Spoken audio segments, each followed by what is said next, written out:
Bonjour, je vais vous parler de la démarche créative déconstruction-reconstruction. Donc, comme son nom l'indique, on va prendre des produits déjà finis,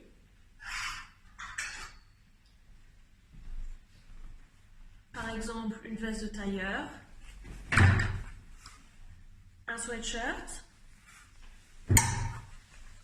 et une veste en jean.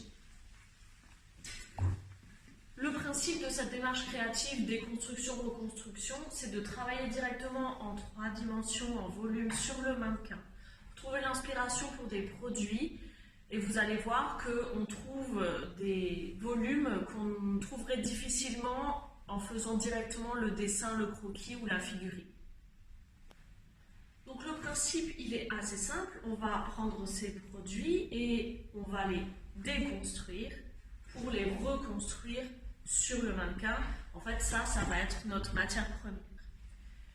On a choisi, nous, donc veste en jean, sweatshirt et veste tailleur. Bien sûr, on prend soit de la récupération, des vêtements qui sont très usés, très abîmés, qu'on ne peut plus porter, ou on récupère de la seconde main, ou si vraiment on doit acheter quelque chose, on achète un vêtement peu cher parce qu'on va le détruire en fait. Dans le choix du vêtement, c'est important aussi de prendre des pièces qui ont des codes produits. Donc par exemple, si je veux une veste en jean, je vais vraiment choisir une qui a toutes les surpiqûres, toutes les découpes, les poches spéciales vraiment typiques du denim, les rabats, les boutons métalliques, etc. Les petites martingales, ce genre de choses. Le sweatshirt, même chose, on a pris un produit, même s'il est très simple, il a quand même la poche kangourou sur le devant, la capuche avec la coulisse de serrage, le bord-côte en finition à la taille et au poignet. Et la veste de tailleur, très simple, hein, juste un col tailleur classique, des poches à rabat avec le double passepoil, les fentes, les boutons et la fente au milieu du dos. Donc ce sont les codes du produit, c'est important parce que comme notre produit, on va le découper. Ce qui est amusant dans déconstruction-reconstruction, c'est que quand je replace les morceaux sur le mannequin, je retrouve mes codes du produit, par exemple mon col tailleur, mais il va être situé à un endroit inattendu et différent, et c'est ça qui va donner l'originalité. Donc si vous achetez des produits qui n'ont pas assez de codes, c'est difficile après de créer quelque chose où on va retrouver justement l'identité d'un produit. Je pense par exemple si je prends un t-shirt, à part peut-être le bord-côte au col, il n'y a pas beaucoup de codes produits et finalement, même si je travaille en déconstruisant un t-shirt, ce serait comme si je travaillais avec de la toile ou avec du tissu classique. Donc c'est vraiment plus sympa de prendre des produits qui ont des codes très marqués. La taille du produit que vous choisissez importe peu, puisque de toute façon on va le découper. Et la ligne, la coupe, c'est pareil, vous pouvez choisir quelque chose de très classique, même s'il n'est pas très beau, parce que c'est un produit qui est vraiment pas cher, c'est pas très grave. L'important, c'est vraiment les codes du produit. Donc, ce qu'on fait pour que ça devienne notre matière première, évidemment, on va découper ce produit-là, donc déconstruire. On ne découpe pas n'importe comment, c'est pour ça qu'on utilise le verbe déconstruire, c'est-à-dire qu'on va suivre les lignes de construction classiques. Encore une fois, si je découpe juste un carré dans mon tissu de veste, autant prendre de la toile, ça n'a pas d'intérêt. Alors que si je découpe en suivant l'emmanchure, la découpe princesse, etc., je me retrouve avec des pièces qui sont reconnaissables, qui ont les codes du produit, donc c'est plus sympa pour travailler. Et par exemple, ici, je vais détacher la manche. On pourrait découdre, mais ça va beaucoup plus vite de découper. Là, vu que le but, c'est vraiment juste de nous donner des idées et pas de faire un beau produit fini, c'est pas grave s'il y a les bords francs.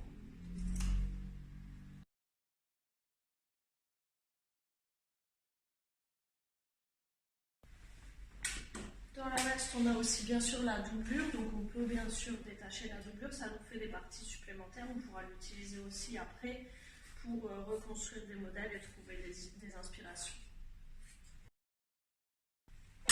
J'ai détaché la manche, je vais la remettre à plat pour pouvoir vraiment l'utiliser facilement, toujours en suivant la ligne de construction.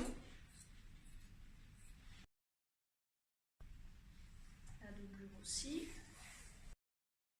Voilà. Donc j'ai bien pris soin de garder la partie qui a la fente avec les boutons, donc qui a le détail produit, je la garde, j'ai ouvert sur l'autre couture et on reconnaît donc la tête de manche et le bas de manche, le dessous de manche. Ça va devenir notre toile, notre matière première pour après poser sur le mannequin. Donc je vais faire ça pour toute la veste, pour tous les produits.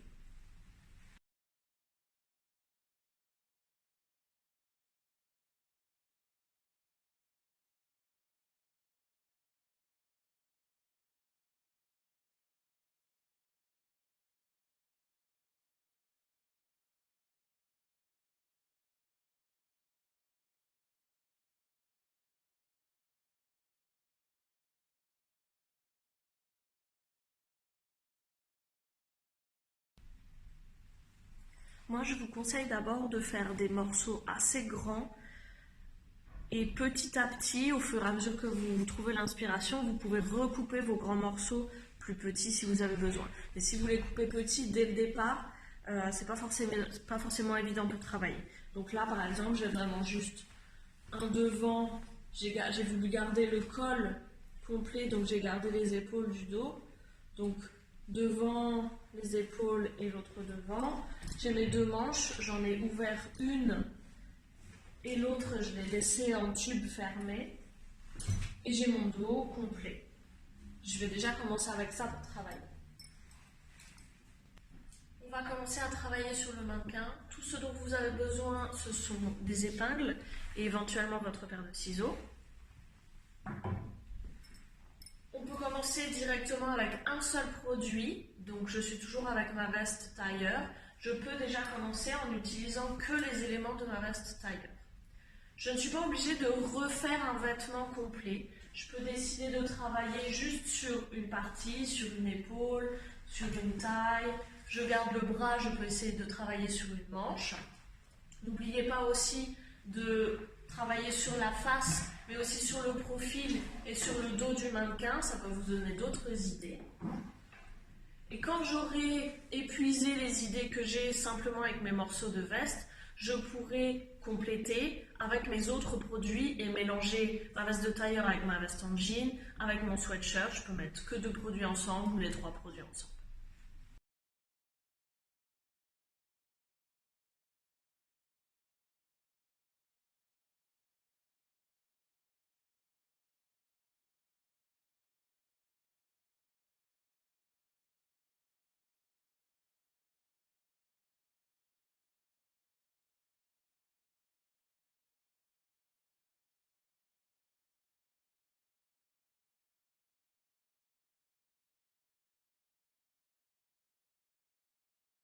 Donc le but, vous l'avez compris, c'est pas de faire un vêtement entier fini, mais simplement de positionner un morceau et à chaque fois que vous trouvez quelque chose d'intéressant, vous arrêtez, vous prenez en photo de face, de dos, de profil et de dos.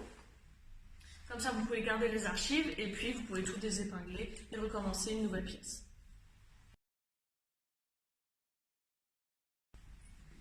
Alors évidemment, comme notre produit de base est une veste, on a tendance à vouloir travailler sur une veste sur le mannequin, mais on peut bien sûr travailler sur les hanches et la taille d'une jupe ou d'un pantalon ou même une combinaison. Il faut aussi décaler le produit.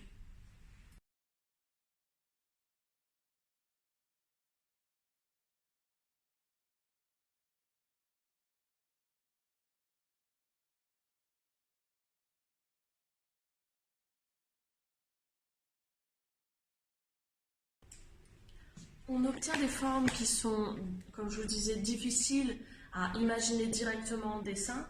Et surtout, ça nous donne des détails tout préfaits, puisque notre produit a déjà des détails.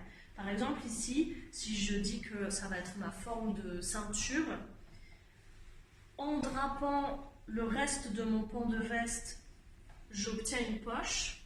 Et je me rends compte que juste ici, j'ai en plus la poche de ma veste que j'ai gardée sur mon morceau, Donc ça veut dire que je pourrais tout à fait imaginer un produit avec une double poche, c'est-à-dire une grande poche ici, un peu ouverte, avec une petite poche de sécurité, par exemple zippée, à l'intérieur ici.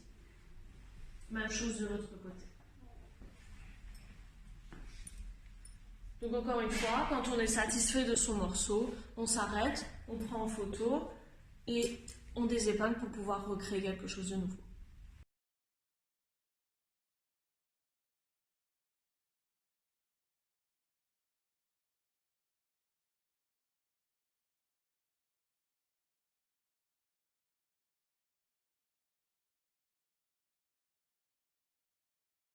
Comme je l'ai dit, vous pouvez aussi travailler juste en demi-partie du mannequin.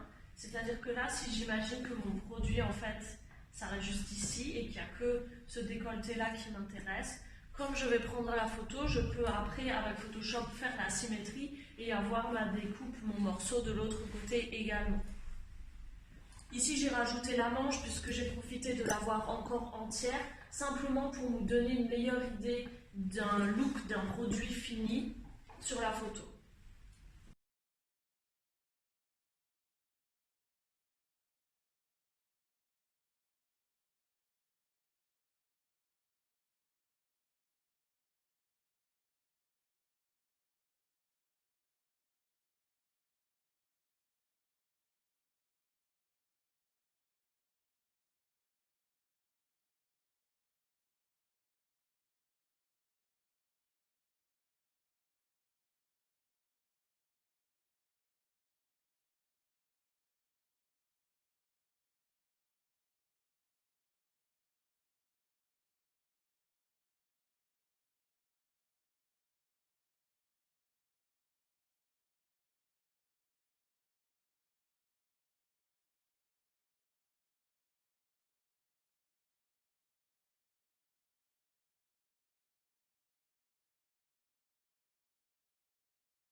De la même façon qu'on travaille en volume sur le mannequin, on peut aussi travailler un peu à plat sur la table. Ça se rapproche un petit peu du patchwork dans le sens où je vais reprendre tous mes morceaux de vêtements et les mettre bout à bout pour former un nouveau tissu, une nouvelle matière. Mais je vais quand même faire en sorte de prendre le plus de codes de produits possibles, des cols, des martingales, des poches, etc. pour mettre tout à bout, pour pas simplement que ça fasse un patchwork de tissu. Pourquoi je fais ça? Parce que je voudrais travailler sur une manche, faire un moulage d'une manche. Et sur le bras, sur le mannequin, c'est pas toujours évident d'aller épingler directement petit bout par petit bout. Donc je préfère faire la matière d'abord et puis après venir travailler avec sur mon mannequin. Voilà, je prends mon demi-devant de veste pour commencer.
Et puis ici, par exemple, quand j'ai enroulé la manche, des fois on a des bonnes surprises. Là, à ma largeur, j'étais en train de me replier, je me retrouve exactement à l'endroit de ma poche tailleur en fait, vu que c'est mon devant de veste tailleur. Donc je trouve que c'est un détail assez sympa d'avoir dans la couture qui sera la couture de coude en fait ici, une petite poche tailleur avec le rabat et le double passepoil. Quand on fait ce genre de vêtements, c'est vraiment un détail sympa.